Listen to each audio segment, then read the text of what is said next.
Hello everyone, Ranger DPS here with another video talking about 9.2. Now that we have a firm release date for the patch, that is February 22nd, I wanted to do something that was requested a lot in the comments of my last two videos, which is talk about the Mythic Plus meta going into the next patch. So this is going to be a tier list of sorts, but not entirely a tier list. It's essentially just my speculation, my thoughts on what classes, what specs are going to be kind of locks to be in the Mythic Plus meta, almost guaranteed. Stuff that has the potential to be considered for either like the last DPS spot or maybe a runner-up in tank or healer, and then some dark horse specs that could potentially see some play, maybe on a specific dungeon or something. But a little bit less likely, but they still bring something to the table. First off, I kind of want to talk about where the Mythic Plus meta is leaving off at the end of 9.1. At the moment, it's Holy Paladin, Prot Paladin, and then the DPS trio of Sub Rogue, Frost Mage, and Windwalker Monk. And so kind of starting off with where the healers are, Holy Paladin has taken quite a few nerfs over the 9.2 PTR. They took a nerf to their wings, nerfs to Ashen Hollow, nerfs to their damage. Their kit still has a ton of util for Mythic Plus. Obviously, their immunity in Bubble, they've got Bop and Sack for externals, Devo Aura, Hodge is a lot of strength. Their healing profile in general is really good for Mythic Plus, and but obviously a big thing is their damage, and it looks like in 9.2 they're going to be usurped by Resto Shaman on the damage front. And with Resto Shaman being the highest damage healer at the moment, via double legendary, giving them Kyrian legendary plus potentially a second damage legendary, it's hard to see Resto Shaman as not the meta healer going into 9.2. There was some potential for Resto Druid prior to the Kyrian nerfs, but they've lost so much of their damage now that Kyrian legendary has been taken off the table. The ability to buff up someone in your group through that damage buff and insane amount of secondary stats did provide a lot, but those secondary stats have been absolutely gutted on the PTR. Instead of giving like 16%, you're now giving like 6% during the empowerment. And so it's hard to see Resto Druid competing with the amount of damage that Resto Shaman can do after those nerfs. Not to mention, Resto Shaman has an insane amount of utility for Mythic Plus. Ranged kick on a really short cooldown, 12 seconds. They've got AoE stun and cap totem, AoE slows and roots and Earthbind and Earth grab totem, SLT, Earth shield for the tank. And then just their kit, the synergy between their healing and their DPS spells is really easy. You put down the Kyrian totem, you put 3 healing and 3 DPS spells into it. The Kyrian Totem procs. It does healing and damage to the mobs. You can store that healing and all the healing you did to proc it in a Cloudburst Totem. So, just really strong synergy there. Potential with double legendary that you play the Earth Ellie legendary, which puts a permanent Earthquake on your Earth Elemental, which is a 5-minute cooldown. That can give you a lot of damage. Some concerns about the Earth Ellie surviving for the full 1 minute it's supposed to be active, as it's like actively taunting mobs onto it and it doesn't have defensives. But we'll see kind of like how that second legendary situation plays out if Earth Ellie remains effective. If it is, it does a lot of damage. Otherwise, there are some interesting options. Resto Shaman has a legendary where every time you cast Chain Heal, your next Chain Lightning is instant. And every time you cast Chain Lightning, your next Chain Heal's instant, so potentially using that legendary to quickly proc the totem could have some value. And we'll kind of see more of that once the patch drops. Now, as far as other healers on the patch, Mistweaver just doesn't do enough damage. Holy Priest is actually looking like the second highest DPS healer, even over Holy Paladin and Disc Priest. And for that reason, I'm actually going to put Holy Priest in the Dark Horse thing. I don't think it's very likely that they become meta. Shaman has so much utility on its side, but there's been some buffs to Guardian Spirit as an external. You have Disease Dispel and Mass Dispel, which are particularly valuable on certain weeks or certain dungeons like Plaguefall and TOP. So I think there's some potential for Holy Priest to see some playtime, but I think Shaman's going to be pretty much it. It's just that, Holy Priest, right now they're the second highest damage, and healer damage is really important in Mythic Plus.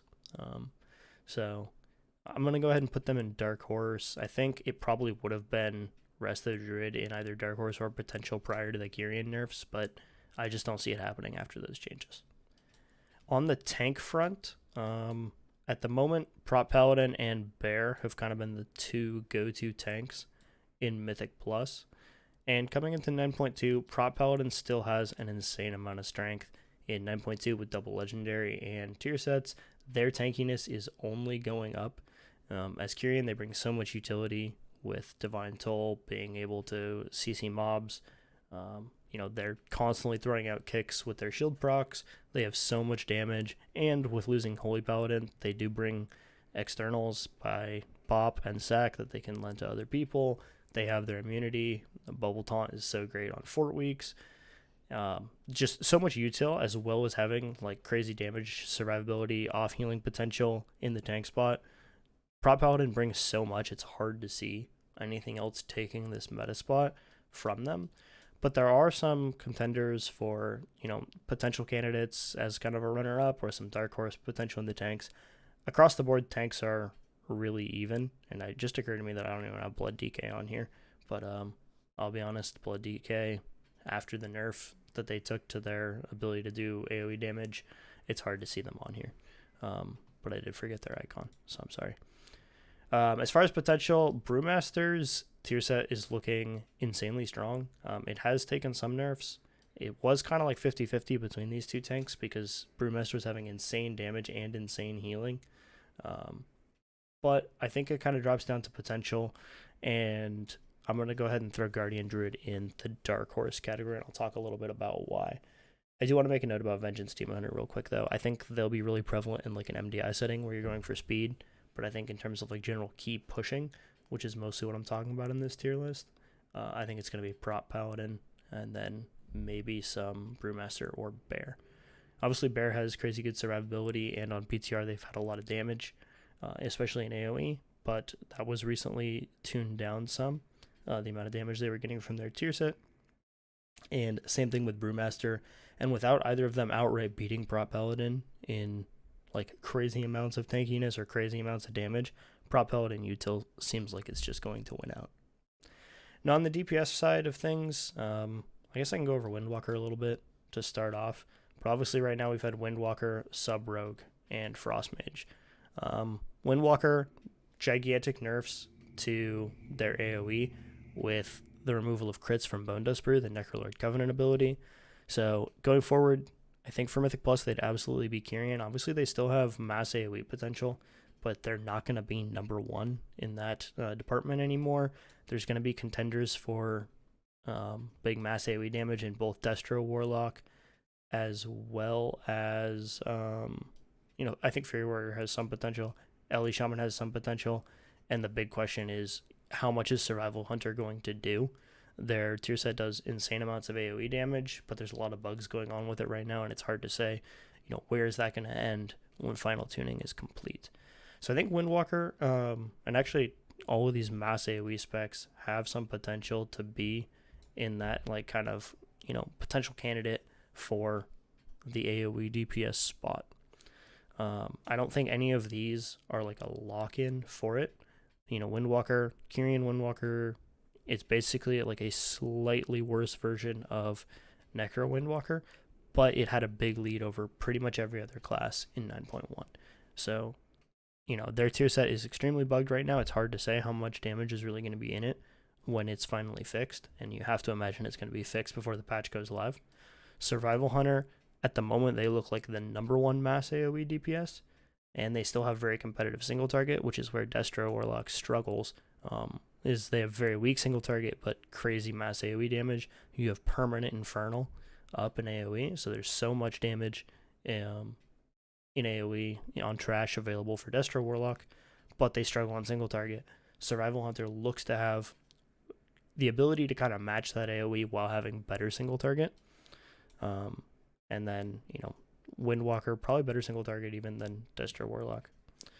But Destro Warlock probably winning out in AoE after the nerfs. Another two potential options for kind of like the Windwalker spot in the current M+ meta are Ellie Shaman and Fury Warrior. Ellie Shaman, obviously like it brings hero, but with rest of the Shaman and a Mage pretty much always in the meta, you don't really need that. It's got a short kick, which has a lot of value. AoE stuns, AoE slows, cap totem, off healing with Ancestral Guidance. They're going to have better single target, which is kind of their biggest weakness right now. through the tier set. It augments their single target a lot, but all of their damage is ground effects. And I think at the moment both Survival Hunter and Destro Warlock have more mass AoE, and Survival Hunter is probably about the same as Ellie Shaman in single target. So I think the edge would kind of go to Survival Hunter out of all of these at the moment for DPS. It's hard to say between Destro, I think, has like higher AoE highs. Ellie Shaman struggles a bit less in single target. Warlock probably has better survivability with their defensives, which can be important on high keys. Another contender is Fury Warrior. I believe it would be as either Night Fae or Kyrian for their burst AoE. Massive AoE potential on Fury, and they probably have better AoE than Destro, Windwalker, or single target rather, than Destro, Windwalker, or Ellie Shaman. So they're absolutely a contender for this spot. It would be interesting, double melee versus double ranged. Recently, the kind of meta has transitioned towards your DPS comp being a mage plus double melee. Obviously, Rogue is going to be involved, and I'll talk about that shortly. But Sub Rogue is pretty much one of the biggest locks for the meta. It's just the best class for Mythic Plus in terms of their profile and the utility that they offer. But yeah, so like, and with losing Holy Paladin for Resto Shaman, it almost frees up to make, double melee DPS even easier. Rogue plus something, as you no longer have 4 people in melee with with Resto Shaman being a ranged healer instead of Holy Paladin. So I think these are kind of the classes to look at for the Windwalker spot. Obviously, Windwalker's still up there, but some new contenders. And it's really going to depend on kind of like the tuning that finally comes out. Who has the best AoE while not having too weak of single target. And that was kind of where Ellie Shaman struggled in 9.1. Their single target was just terrible compared to Windwalker, and Windwalker had kind of like burstier, more on-demand AoE on a 1-minute cooldown. Ellie Shaman has it with Stormkeeper, but their Storm Elemental takes time to ramp up and is on a 2.5-minute cooldown, which kind of feels bad sometimes. Now, going over into Mage and Rogue, like I said, Sub Rogue is absolutely a lock to be in the meta. They offer all the util. They're the best rogue spec in AoE, and it looks like single target at the moment. They've got the ability to funnel damage with Shuriken Storm into Eviscerate on like prio targets. You'll see this on like the shard packs. They use like their AoE builder to quickly generate resource and then spend it on the shard to kind of even up the HP, or something on like Necrotic Wake on the Stitchworks to bring down those big creations, match their health before then going into their AoE rotation. Shroud is invaluable in Mythic Plus. All of their CCs, immunities, Rogue just brings it all and has great damage at the same time.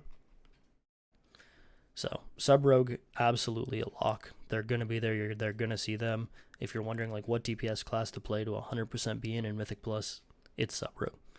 They're needed.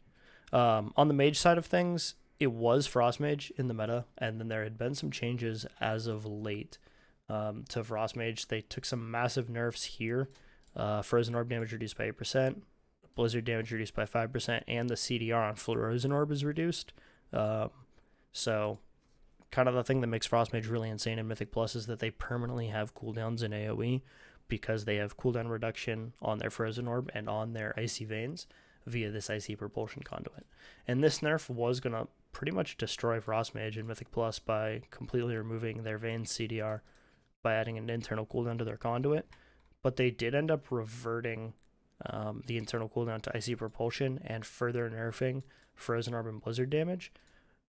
But Frost Mage DPS was so out of control compared to every other spec in terms of like mass AoE damage, while still providing, like, they've got cooldowns on every pack, hero, CC, they're permanently slowing mobs, immunity, like they had so much going for them that I think their damage is going to have to be nerfed by more than these 12% markers.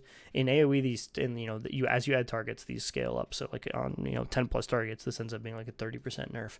But they were so far ahead that as long as the Icy Propulsion nerf is gone, which it is, I think they're still going to be a lock for the meta over anything else unless you see further nerfs to Frozen Orb and Blizzard. I think of these 4 classes, Resto Shaman, Prop Paladin, Sub Rogue, and Frost Mage, are pretty much guaranteed. And then, maybe there's some contention for the tank spot, with Brewmaster being just really strong overall in their tier set, but Prop Paladin has the edge on utility, and, Bear looking like it's in a good spot. But again, at the moment, it looks like Prop Paladin's the strongest. And then there is the question of Fire Mage. And so Fire Mage was looking insanely strong on PTR before nerfs came through to their tier set. If I go back up to the Mage section on here, this nerf is kind of still the thing that hurt them the most. Their combustion window with tier set was insane because they were getting 100% recharge rate on Fire Blast and Phoenix Flames. That got nerfed in half and was a massive hit to Fire Mage. But tuning dependent, they still have a relatively strong tier set, but overall they're pretty far behind where they were, and Frost is just so insane in Mythic Plus. It's hard to see Fire kind of overtaking it, because Fire's competing pretty much directly with the Frost spot, whereas all these DPS are competing with each other for the last spot up here in the meta. So I like Fire. It's a potential candidate. Mages are more than likely going to be Frost. Like, essentially, Mage is a lock. 99% Frost and like a low chance of it being Fire Mage. I'm actually going to lower it to Dark Horse and say that Fire is a Dark Horse depending on tuning to compete with Frost Mage, especially if we see further nerfs to Frost Mage. They've made it pretty clear that they want to reduce Frost Mage's power in Mythic Plus in AoE. It's been kind of the reigning class for almost 2 tiers now. With their they basically just permanently have cooldowns on every pack. They have Icy Veins and Frozen Orb, and it just gives them so much damage. But Mage Util, Hero, their defensives are so strong in Mythic Plus that it feels like we're always going to see one. It's just a matter of whether it's Frost or Fire at this point. And so that pretty much concludes my tier list, or my M plus meta speculation. I think it's pretty clear cut, what 4 of the classes are going to be, and it's really down to what DPS are going to compete for that 3rd DPS spot that Windwalker used to occupy. Windwalker, their tier set's just a complete mess. They took massive nerfs to their AoE, so it's kind of hard to see them keeping the spot, but there's still some strength if they go Kyrian, and they're just so far ahead right now. But I think Survival Hunter is the most likely, personally, to take this spot at the moment, but it's kind of hard to say where things are going to end up on February 22nd when the patch drops. So let me know what you guys think in the comments below. If there's any classes you guys feel like, have some potential, or maybe are a dark horse that should have been included, let me know what those are. But I think this is a pretty fair example of how things are going to shake out going into 9.2.